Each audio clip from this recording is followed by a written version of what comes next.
पहले बात करूंगा मैं कॉन्टिनेंट्स के ऊपर, यानी जो महाद्वीप है इनके बारे में मैं आपको बताता हूं। जी मैं ठीक हूं, आई होप आप लोग सब ठीक होंगे। अब करते क्लास स्टार्ट। देखिए हमारी जो पृथ्वी होती है उस पर हमारे 7 महाद्वीप होते हैं और इन्हीं 7 महाद्वीप के बारे में हमको पढ़ना है जो हमारे एग्जाम में पूछे जाते हैं। क्वेश्चन ये नहीं पूछा जाएगा इतना आसान कि पृथ्वी पर कितने महाद्वीप है, ठीक है। जो ये 7 महाद्वीप है इनमें से क्वेश्चन पूछा जाएगा कि फलाना चीज किस महाद्वीप के अंदर पड़ती है या फलाना किससे संबंधित है। चलिए पढ़ते हैं इन 7 महाद्वीप के बारे में एक एक करके। चलिए करते हैं अभी स्टार्टिंग। देखिए पहले पढ़ते हैं एशिया महाद्वीप के बारे में। चलिए पढ़ लेते हैं एशिया महाद्वीप के बारे में। एशिया महाद्वीप की बात करें तो एक सेकंड, ठीक अब सही है।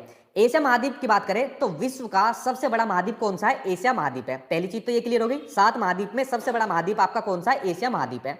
उसके अलावा यह पृथ्वी के कुल क्षेत्रफल के 1/3 भाग में फैला हुआ है, यानी जितनी पृथ्वी है उसके लगभग 1/3 भाग में कौन फैला हुआ है? एशिया महाद्वीप फैला हुआ है। यह महाद्वीप पूर्वी गोलार्ध में स्थित है और कर्क रेखा इस महाद्वीप से होकर गुजरती है। देखिए बड़ा महत्वपूर्ण, आपके एग्जाम में कई बार आ चुका है कि कर्क रेखा किस महाद्वीप से होकर गुजरती है, तो कर्क रेखा कहां से होकर गुजरती है? एशिया महाद्वीप से होकर गुजरती है। उसके अलावा एक इसमें बड़ा इंपॉर्टेंट पॉइंट ये भी है कि जो कर्क रेखा होती है वो भारत में कहां से होकर गुजरती है? भाई जो हमारा इंडिया है, इंडिया ये देखो, ये दिख रहा है ना आपको, ये रहा, ये हमारा देश हो गया भारत, ठीक है। ये पूरा का पूरा क्या है? ये एशिया महाद्वीप है, ये पूरा, ये रहा, ये पूरा एशिया महाद्वीप और उसके अंदर हमारा ये रहा इंडिया, ये हमारा भारत है। तो कर्क रेखा हमारे भारत से भी होकर गुजरती है, ये कर्क रेखा हमारे भारत से होकर गुजरती है, जैसे मैंने अभी आपको फोटो में दिखाया। तो हमारे देश में जो भारत देश है उसमें 8 राज्यों से होकर गुजरती है, कर्क रेखा 8 राज्यों से होकर गुजरती है। और उन 8 राज्यों का नाम पता है क्या है? उन 8 राज्यों का नाम है, अब क्या हो गया सर, क्या नाम बता रहे हो? उन 8 राज्यों का नाम है आपका मित्र पर गमछा मार। क्या हो गया सर, ये कौन से राज्य आ गए? देखिए यही राज्य है। ये एक ट्रिक है जो मैंने लास्ट बार भी आपको बताई थी। ये क्या है? ये ट्रिक है, कर्क रेखा जिन जिन 8 स्टेट से होकर गुजरती है उनको याद करने की एक ट्रिक है कि मित्र पर गमछा झार। अब देखो 8 स्टेट कौन कौन से है।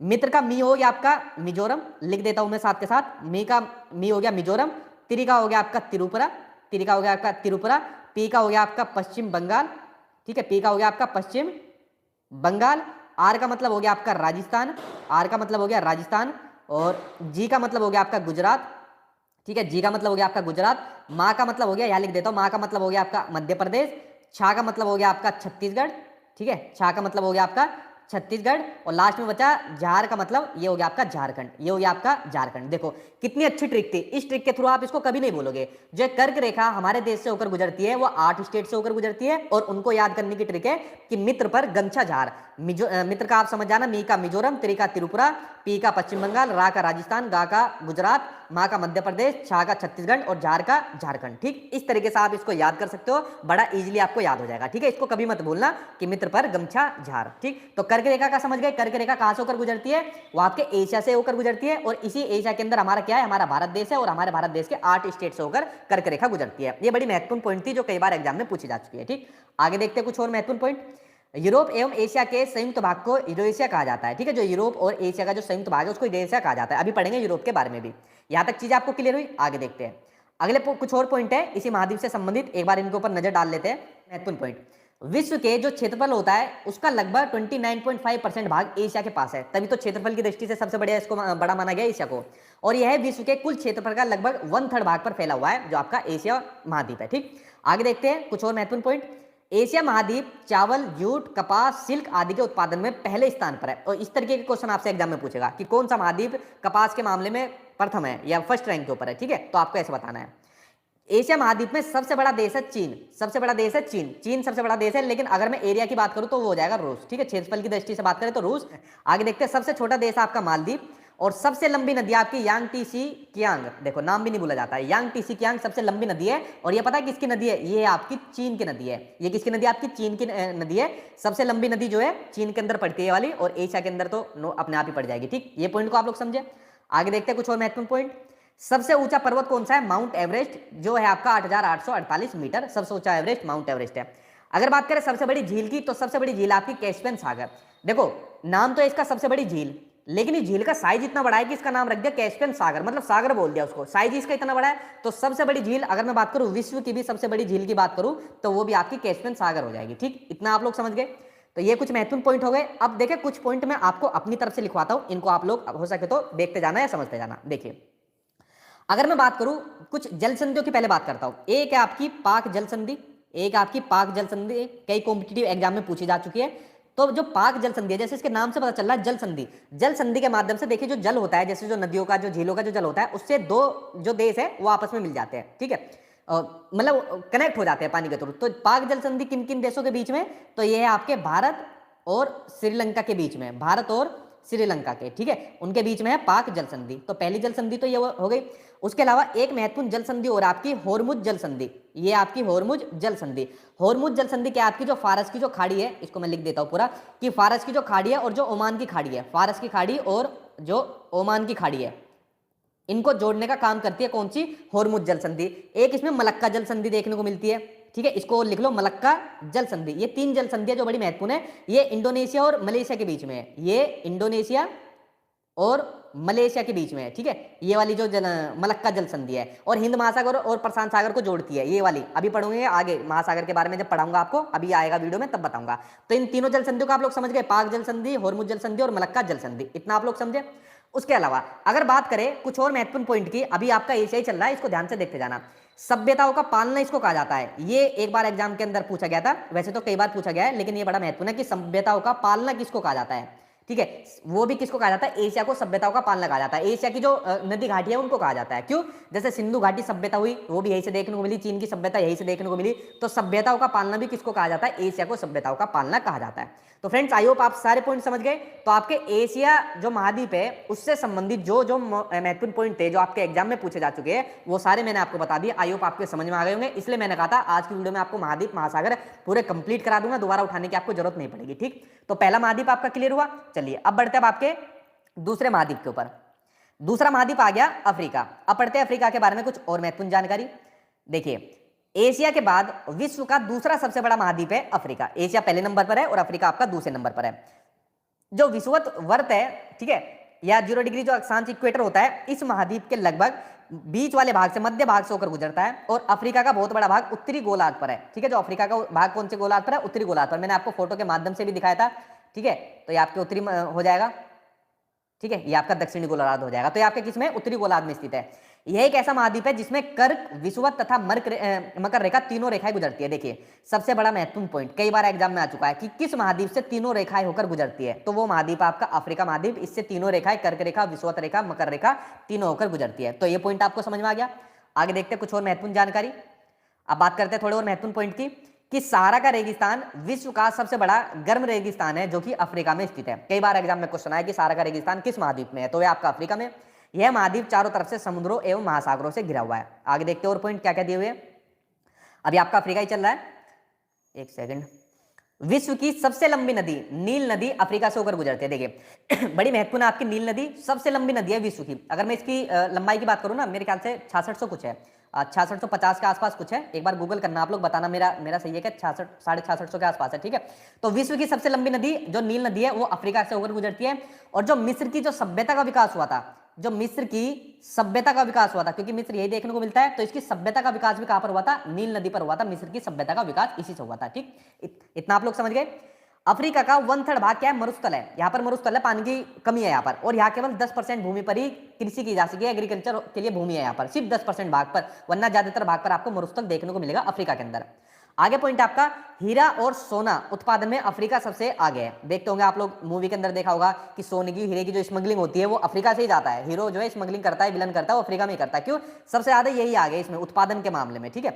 सबसे बड़ा देश की बात करें तो अल्जीरिया, और सबसे ऊंचा पर्वत, इसके ऊपर लगा लो, वेरी वेरी इंपॉर्टेंट। वैसे जितनी भी लाइन आज की वीडियो के अंदर लिखी हुई है सारी बड़ी महत्वपूर्ण है, किसी एक को भी मत छोड़ देना, पता नहीं आपके एग्जाम में कौन सी आ जाएगी।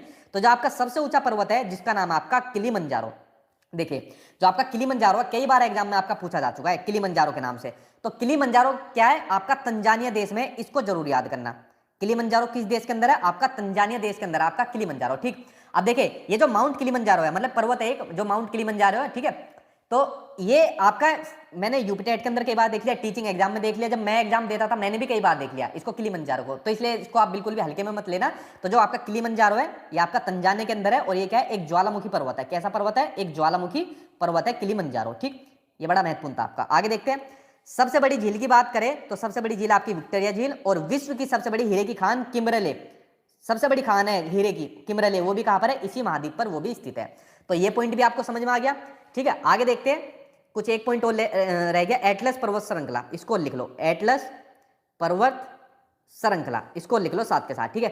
एटलस पर्वत श्रृंखला के अंदर कौन कौन से देश आ जाते हैं, एक तो आ जाएगा मोरक्को, मोरक्को को लिख लो, ठीक है, मोरक्को, अल्जीरिया और ट्यूनीशिया, हाँ मोरक्को, अल्जीरिया और ट्यूनीशिया, ठीक है, ट्यूनीशिया, ये लिख दिया मैंने। तो ये जो एटलस पर्वत श्रृंखला है ना, हिमालय जैसी श्रृंखला है, जैसे हिमालय की शेप है उसी तरीके से एटलस पर्वत श्रृंखला है, ठीक है, लेकिन वैसे उससे तो छोटी है, हिमालय तो बहुत ज्यादा है। तो इस पॉइंट को आप लोग समझ गए। चलिए देखते हैं अब आगे कुछ और महत्वपूर्ण पॉइंट की। आगे बात करेंगे, ये जो विक्टोरिया झील है ना, सबसे बड़ी झील है आपकी विक्टोरिया झील, ठीक है, नील नदी जो होती है ना वो आपकी इसी से निकलती है, सबसे लंबी जो नदी है नील नदी इसी से होकर निकलती है। यहां तक आप लोग समझ गए। अब बात करते हैं तीसरे की। तीसरा हो गया आपका नॉर्थ अमेरिका यानी उत्तरी अमेरिका। अब देखिए इसके बारे में पढ़ते हैं पॉइंट, क्या क्या चीज लिखी हुई है। तो उत्तर अमेरिका विश्व का तीसरा सबसे बड़ा महाद्वीप है और दक्षिण अमेरिका से एक संकरी स्थल से जुड़ा हुआ है जिसे पनामा स्थल संधि के नाम से भी जाना जाता है। देखो एक आपने पढ़ा जल संधि, एक पढ़ा आपने स्थल संधि। जैसे इसके नाम से पता चल रहा है स्थल संधि मतलब दो जगह के स्थल में क्या हो रही है, यहाँ पर संधि हो रही है, ठीक है।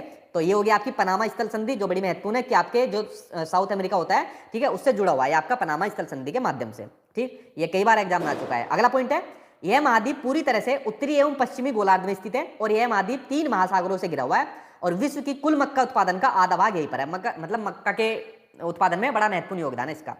आगे देखते हैं कुछ और महत्वपूर्ण पॉइंट इससे संबंधित।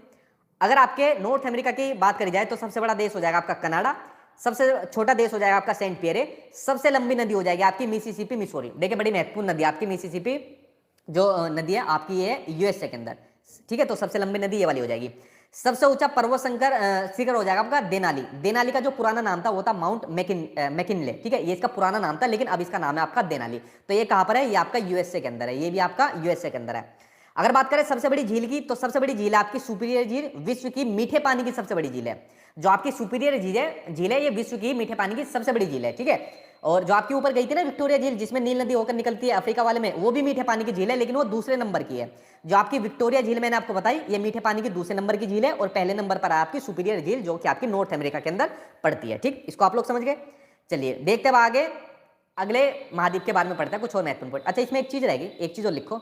नॉर्थ अमेरिका के अंदर मुझे याद आ गया आपका एक येलो स्टोन नेशनल पार्क पड़ता है। येलो स्टोन नेशनल पार्क ये पड़ता है आपका नॉर्थ अमेरिका के अंदर, ठीक है। तो इसको भी आप लोग देख लेना, ये भी बड़ा महत्वपूर्ण था। ये वैसे ये आपका ये भी यूएसए के अंदर ही है, ज्यादातर चीजें यूएसए के अंदर ही है, ठीक।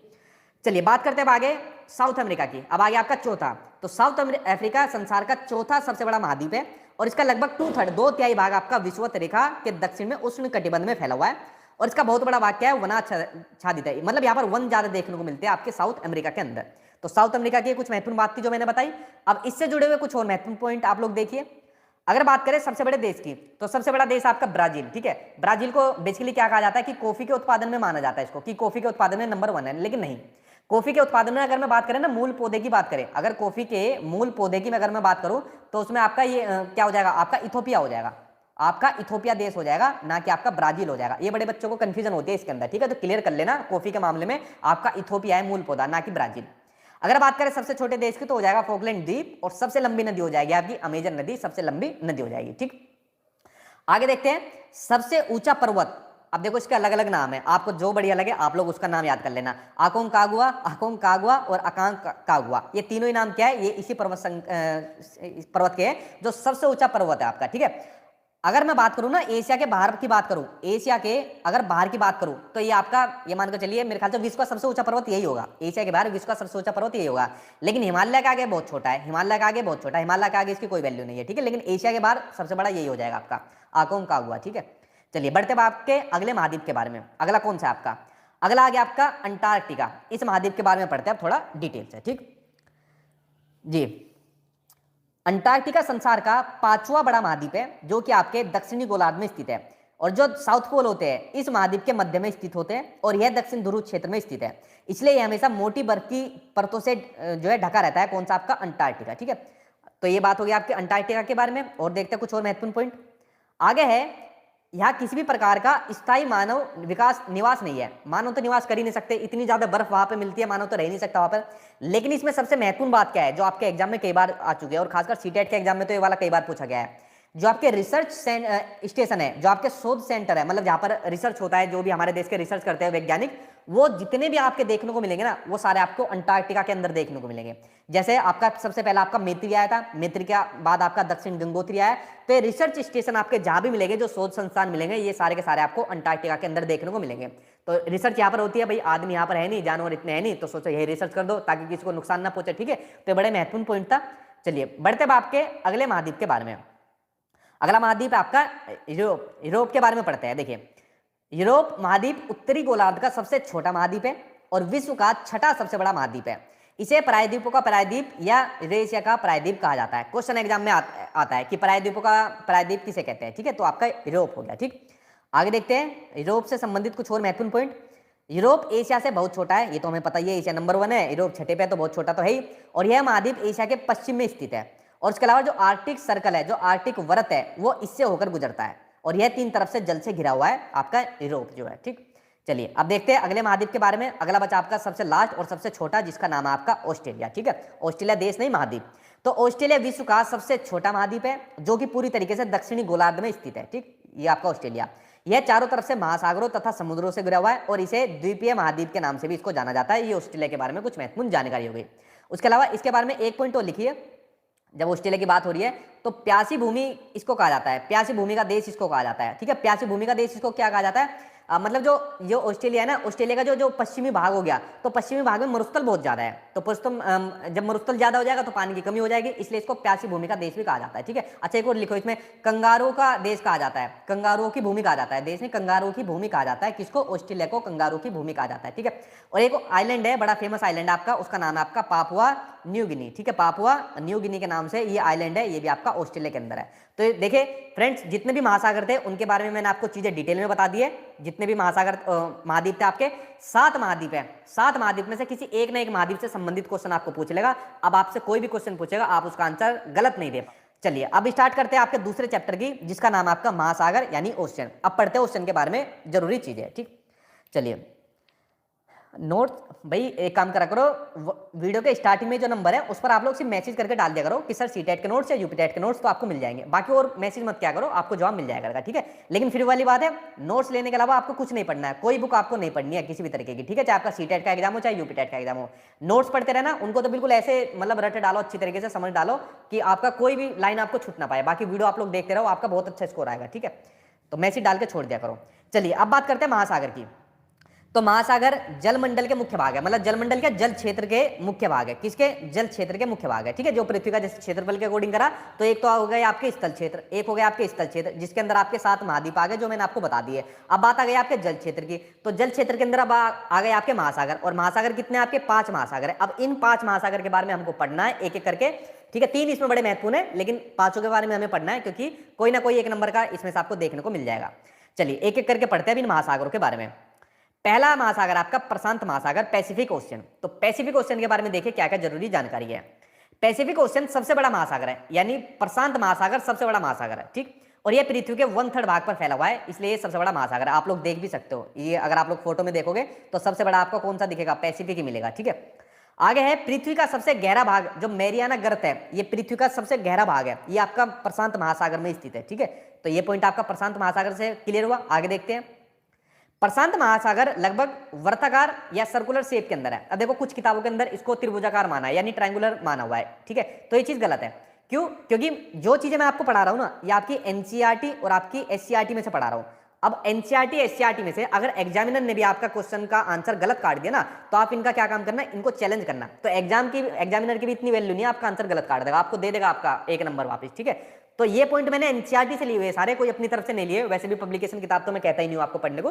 तो उसके अकॉर्डिंग आपकी वर्ताकार शेप है, ठीक है, जो इसकी शेप है सर्कुलर शेप है, ना कि त्रिभुजाकार ट्रायंगुलर, ठीक। आगे आपका एशिया, ऑस्ट्रेलिया, उत्तर और दक्षिण अमेरिका इसके चारों ओर स्थित है। ये बात आपकी क्लियर होगी, जो आपको महाद्वीप मैंने आपको पढ़ाए। आगे देखते हैं। अच्छा इसमें एक चीज और लिख लो, ये क्या काम करता है, जो आपका प्रशांत महासागर है ये अमेरिका और एशिया को अलग करता है, अमेरिका और एशिया को अलग करता है, ठीक। आगे देखिए अगला है आपका अटलांटिक महासागर। अटलांटिक ओशन के बारे में देखते हैं अब इसके बारे में क्या क्या जानकारी है। अटलांटिक महासागर की बात करें तो विश्व का दूसरा सबसे बड़ा महासागर है, लेकिन इसके अंदर सबसे बड़ा महत्वपूर्ण पॉइंट है कि ये अंग्रेजी भाषा के एस अक्षर के आकार से है। मतलब जो आपका अटलांटिक है ना, इसकी शेप आपको इंग्लिश के कुछ ये एस की तरह देखने को मिलेगी, इस तरीके से एस शेप का मिलेगा। ठीक है, तो ये बड़ा महत्वपूर्ण था, कई बार एग्जाम में आ भी चुका है कि कौन सा महासागर अंग्रेजी के एस आकार जैसी आकृति का है, तो वो कौन सा आपका अटलांटिक ओशियन है, यानी कि अटलांटिक महासागर है। ठीक है, चलिए आगे देखते हैं। अगला है आपका, इसके पश्चिमी किनारे पर उत्तर एवं दक्षिण अमेरिका है तथा पूर्वी किनारे पर यूरोप एवं अफ्रीका है। और व्यापार की दृष्टि से, अगर बिजनेस की दृष्टि से बात करें ना, सबसे बिजी महासागर कौन सा है, सबसे व्यस्त महासागर आपका अटलांटिक है। ठीक है, सबसे बिजी महासागर है, यहाँ पर बिजनेस होता है बहुत ज्यादा। ठीक है, इसी महासागर के ऊपर। अब बात करते हैं हिंद महासागर की, इंडियन ओशियन के बारे में पढ़ते हैं अब। तो इंडियन ओशन के बारे में है कि हिंद महासागर इकलौता एक ऐसा महासागर है जिसका नाम किसी देश के नाम पर रखा, और वो कौन सा देश है, वो देश है हमारा। सिर्फ एक ऐसा महासागर है जिसका नाम किसी देश पर, यानी हमारे देश का नाम पर इसका नाम रखा है, हिंद महासागर नाम इसको रखा है। ठीक है, आगे यह महासागर लगभग त्रिभुजाकार शेप का है, कैसी, ऐसी शेप का है, ट्रायंगुलर शेप का है आपका हिंद महासागर। ठीक है, देखो मतलब पूरा तो नहीं मिलता ये शेप, मतलब एक एग्जैक्ट बता देते हैं, इस तरीके की शेप का आपको देखने को मिलेगा, ये जैसा आप लोग देख रहे हो। ठीक है, तो ये वाला पॉइंट क्लियर हुआ। आगे देखते हैं। आगे है, इसके उत्तर में एशिया, पश्चिम में अफ्रीका तथा पूर्व में ऑस्ट्रेलिया स्थित है। ये इस महासागर की कुछ जानकारी थी। अगला पढ़ते हैं, साउथर्न ओशियन, दक्षिणी महासागर या फिर अंटार्कटिक महासागर, इसका एक और नाम लिख लो, अंटार्कटिक महासागर। ठीक है, ये इसका एक और नाम है। वैसे साउथर्न ओशियन याद कर लोगे तो भी आपका क्लियर हो जाएगा। भाई डेमो वीडियो, सीटेट के नोट्स की डेमो वीडियो कल दे दूंगा मैं एक बार। ठीक है, मुझे लगता है कि जरूरत ही नहीं है, जब मैं आपको इतने कॉन्फिडेंस के साथ बोल रहा हूँ कि आप नोट्स पढ़िए, नोट्स आपका सारा सिलेबस कवर हो जाएगा, चीजें भी आपको पेपर में देखने को मिलेगी। तो फिर भी कुछ नहीं बच्चा है, वो कह रहे डेमो दो, चलो कल 8 बजे डेमो वीडियो डाल दूंगा। ठीक है, एक डेमो वीडियो डाल दूंगा, जो 2-4 आपके मन में डाउट हो उनको देख लेना, और फिर आपको पता लग जाएगा कि कैसा मटेरियल उनके अंदर दिया हुआ है। ठीक है, चलिए देखते हैं आगे। अगला पॉइंट, दक्षिणी महासागर अंटार्कटिका महासागर के चारों ओर से घेरता है। यह अंटार्कटिका महाद्वीप से उत्तर की ओर 60 डिग्री दक्षिणी अक्षांश तक फैला हुआ है। यह बात हो गई आपके दक्षिणी महासागर की। ठीक है, अगला बचेगा आपका आर्कटिक महासागर, जिसको उत्तरी महासागर के नाम से भी जाना जाता है। अब पढ़ते हैं आर्कटिक ओशन के बारे में। तो आर्कटिक महासागर उत्तर ध्रुववर्त, यानी जो आर्टिकल सर्कल होता है उसमें स्थित होता है आपका आर्कटिक जो आपका ओशन होता है। ठीक है, और यह उत्तरी ध्रुव के चारों ओर फैला हुआ है। जब स्थित उसमें है तो चारों तरफ से तो फैला ही होगा। अगला पॉइंट आपका कि यह प्रशांत महासागर, देखिए ये बड़ा महत्वपूर्ण पॉइंट आ गया अब आपके लिए। यह प्रशांत महासागर से छिछले जल जो शैलो वाटर होता है उससे संग्रह भाग से जुड़ा हुआ है।